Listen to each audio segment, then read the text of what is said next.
Bonjour, bienvenue sur ma chaîne, bienvenue pour les nouveaux et merci pour votre fidélité pour les anciens. Je suis Lina, poète, illustrateur, écrivain quoi.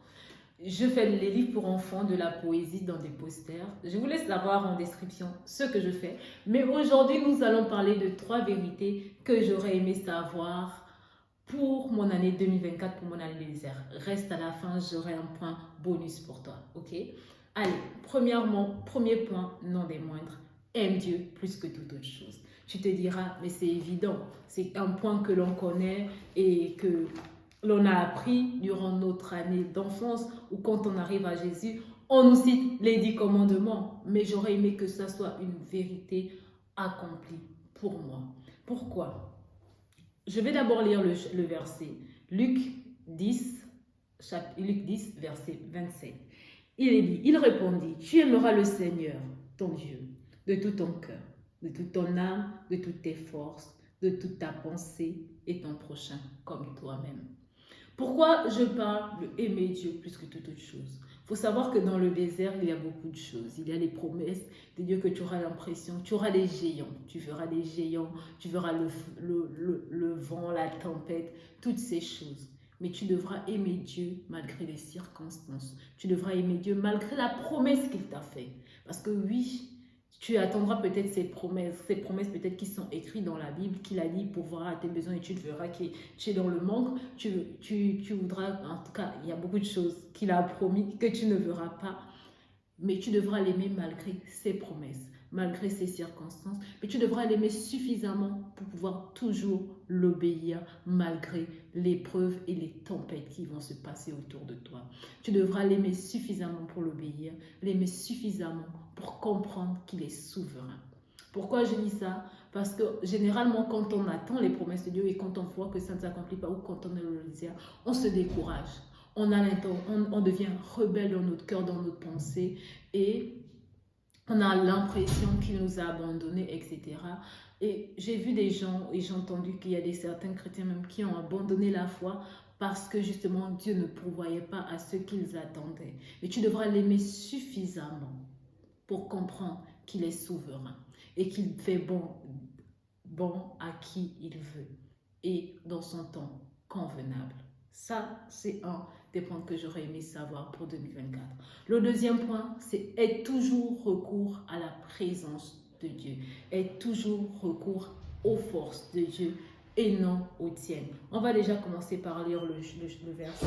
Dans le psaume 105, à partir du verset 4, il est dit, « Ayez recours à l'Éternel et à sa force, recherchez constamment sa présence. » Cherche constamment sa présence.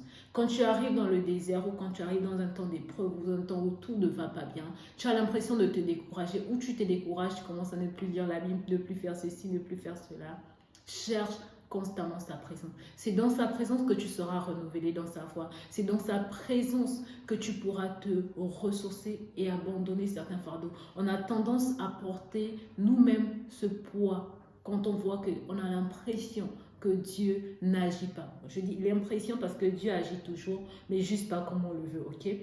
Donc, on a l'impression que Dieu n'agit pas, on a envie de le faire par nos propres forces. On regarde à nos propres qualifications, on va appeler X ou Y et on va se rendre compte trop vite que ça ne marche pas. On va s'épuiser. C'est un des versets que j'aime bien, dit ceci. Ceux qui se confient en l'Éternel voient leur force renouvelée. Ils courent mais ne se fatiguent pas, ils marchent mais ne s'enlassent pas.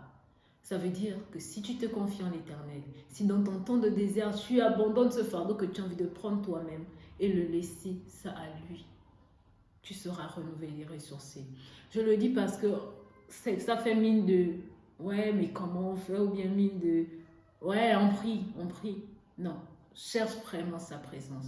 Quand tu es fatigué, reviens en toi-même pour te rendre compte que là, tu es épuisé et que ta foi a baissé parce que tu es dans le doute, tu es dans ceci, tu es dans cela, et va aux côtés de ceux qui auront cette présence, qui pourront t'inonder des paroles de foi, etc. Avant de continuer, time to read the poetry. Le temps de lire la poésie. Allez, let's read. J'ai rêvé d'un monde en couleur. Servant le thé au fils de la royauté, j'ai vu un monde de bonheur, rempli de beaucoup de rires et des cris d'enfants, passant de larmes aux sourires. j'ai vu un bonheur flambant. Je me suis perdue dans mon esprit. Observant cette maison blanche, demandant à Jésus-Christ si tu aurais aimé me l'offrir, j'ai arrêté de souffrir. Attendant ton fils sur le porche, savourant ces douceurs que m'offrait mon imagination, attendons patiemment cette connexion. Le troisième point, je ne vais pas être long, le désert a un but. Dieu n'est pas méchant. Si, il est quand même méchant. Il peut tuer les gens dans le désert. Dieu n'est pas un Dieu mauvais. Il est un bon Dieu pour t'amener dans le désert pour un but. Il ne t'amènera pas dans le désert parce qu'il a envie de te punir. Il ne t'amènera pas dans le désert parce qu'il a envie de te faire culpabiliser ou te montrer qu'il est celui-là qui peut tout, même s'il peut tout. Mais il t'amène dans le désert pour un but, ok? Il t'amène dans le désert parce qu'il veut te donner ce qu'il t'a promis. On va aller lire le chapitre d'Exode 3. Exode 3 au verset 7, à partir du verset 7, je lis déjà le frappe. À partir du verset 7, l'Éternel dit, j'ai vu la souffrance de mon peuple qui est en Égypte et j'ai entendu les cris qu'il pousse devant ses oppresseurs. Oui, je reconnais ses douleurs. Je suis descendu pour les délivrer de la domination des Égyptiens et pour le faire monter dans ce pays. De ce pays jusque dans un bon et vaste pays. Un pays où coule le lait et le miel. Donc Israël est passé dans le désert, non pas parce que Dieu voulait les punir, mais Dieu leur enlevait de leur oppression pour leur amener dans un pays où coule le lait et le miel. Le but de passage dans le désert, c'est pour arriver dans cette terre où coule le lait et le miel. Pas pour te punir, pas parce que Dieu a estimé que oui, comme tu l'as crié, il viendra te faire du mal. Non, parce qu'il a décidé qu'il t'amènera vers cette terre promise. Le dernier point, j'en ai plusieurs même finalement qui me montent à la tête, mais je voulais dire ceci pour le dernier point. Le point bonus, c'est ton incrédulité déterminera ton temps de désert. Ça veut dire que plus tu seras incrédule, plus ton temps de désert perdurera. Nous voyons Israël qui a fait 40 ans. Est-ce que c'était la volonté de Dieu qu'il fasse 40 ans? Non. C'est leur incrédulité qui leur a fait passer 40 ans dans le désert. C'est un des points que j'aurais aimé savoir. Même si je le savais déjà, mais j'aurais aimé que ce soit une vérité accomplie. Tous ces points que j'ai cités aujourd'hui, j'aurais aimé que ce soit des vérités accomplies. Aimer Dieu quand il agit, aimer Dieu quand il n'agit pas. Ça, c'est mon point de fin. Aime Dieu plus que toute autre chose.